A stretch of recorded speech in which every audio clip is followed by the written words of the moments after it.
fascinating mystery of the Sahara. Why is there a historic fort in the middle of a remote and sandblasted part of the desert? This is a ghost town called Jadoo. It's located in the northeastern part of Niger, a place where tourists haven't gone for decades. The trade of illegal drugs and weapons that goes on near here makes it unsafe for explorers to visit.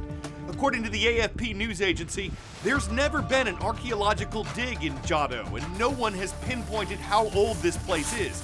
The fort's features include walls, wells, watchtowers, and secret passages, and they're said to be skillfully built. A local authority hopes Jadoo will one day be registered as a UNESCO World Heritage Site so it can be preserved, protected, and studied.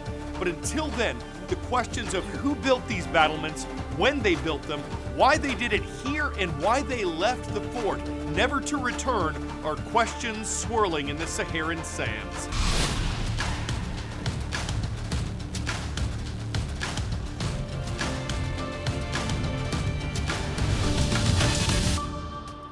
Hi, I'm Carl Azus. Welcome to the world from A to Z.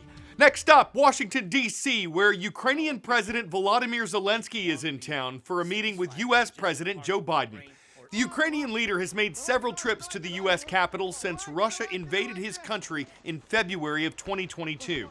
Two things he and President Biden both want are to show the world the U.S. supports Ukraine as the war drags on, and to get Congress to approve more money to help Ukraine in its fight. So far, the United States has sent more than $110 billion to the European nation. America is its biggest contributor. And the Biden administration has asked Congress for an additional $60 billion toward Ukraine as part of a funding package that also includes more aid for Israel and Taiwan.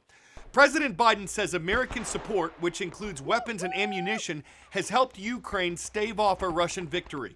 But some U.S. lawmakers and voters have suggested the U.S. is spending too much to help Ukraine. And some Republicans in Congress have indicated they'll only approve more money for Ukraine if the package includes more security for the U.S. border with Mexico, with one GOP senator implying that Congress shouldn't care more for Ukraine's border than America's. President Biden has said he's willing to compromise on border issues, but he accuses Republicans of, quote, playing chicken with U.S. national security by tying Ukraine funding to border policies. Many Democrats want those policies kept separate from foreign assistance. The House and Senate have a holiday break coming up. Lawmakers will probably be off from the end of this week through early January. And though the president has asked Congress to pass a Ukraine aid package before that, it's unclear if lawmakers will do so. On this date in world history, even Beethoven took music lessons. And his first, at least his first in music composition, was on December 12th, 1792. His teacher, another composer you may know, Franz Joseph Haydn. Talk about a meeting of the maestros. On this date in 1822, the United States formally recognized Mexico as an independent nation. The country had declared that independence from Spain in 1810 and gotten Spanish recognition in 1821. And in 1901, the first transatlantic radio signal was sent on December 12th. The most exciting part wasn't the message itself, it was just the letter S in Morse code. It was the fact that those three dots were tapped out in England and received in Newfoundland, Canada, and it was considered the greatest accomplishment of Italian inventor and physicist Guglielmo Marconi.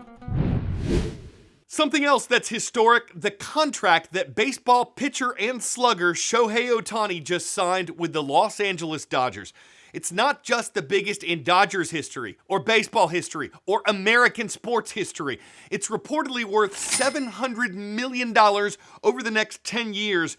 That would make it the most money that any athlete in any sport in the entire world ever got to play the game.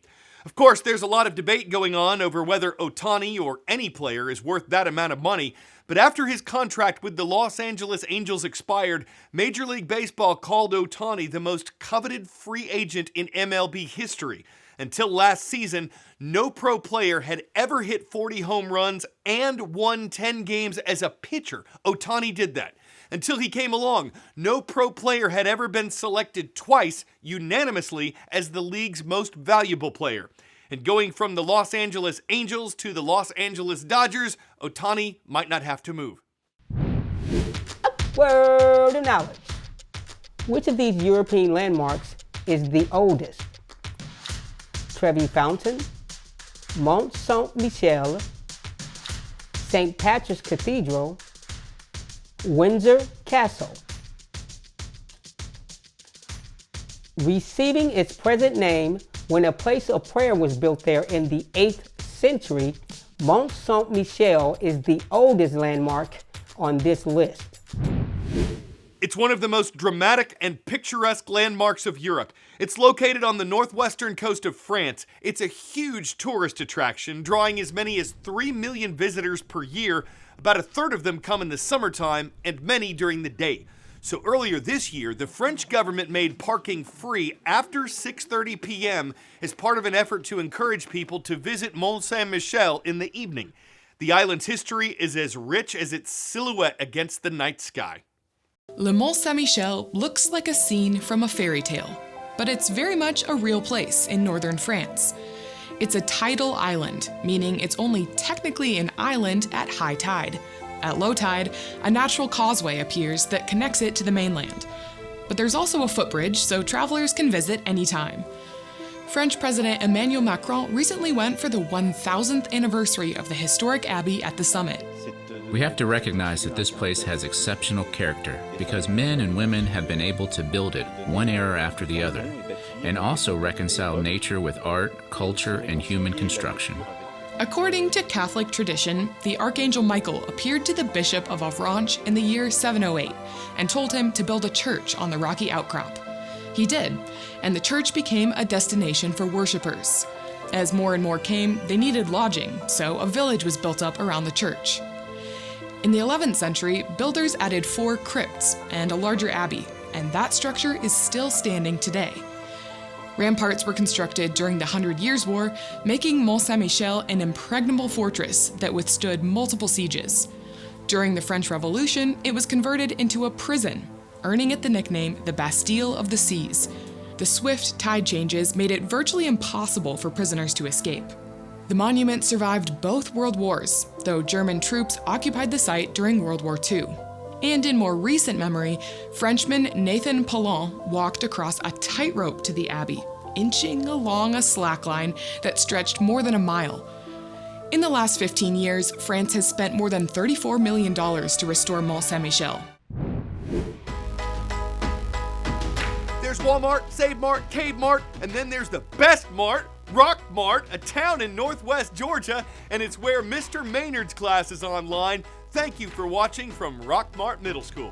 Next to the town of Blacksville, West Virginia. Great to see Mrs. Mattingly's class there. Hello to everyone at Clay Battelle Middle High School.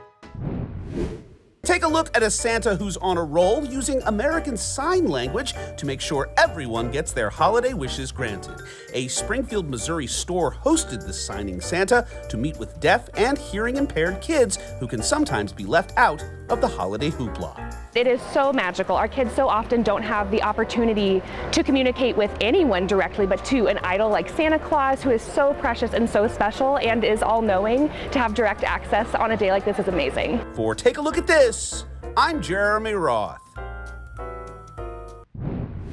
Signing Santa isn't the only thing Santastic about today's show. In Newry, Maine, it seems several hundred skiers and snowboarders suited and Santa'd up sand sleighs to celebratorily slip, slide, and stay in shape as the big fella's big night approaches. It's not just 'cause it's fun, it's for a cause. The $8,000 this event raised went toward a scholarship fund that helped send a local student to college. And of course, Santa's a superior skier. He always has his suit, his glasses, his gloves, his boots, his North Poles, his sled, reindeer to pull him up the hills. If one happens to run over Grandma, he could just say, "Run, run, Rudolph," to get help. And when he wants to get warm, Santa goes exactly where he chim needs. It's a skier's fantasy, and it brings a bit of cheer for the world from A to Z. I'm Carl Azus, and you mean the world to me.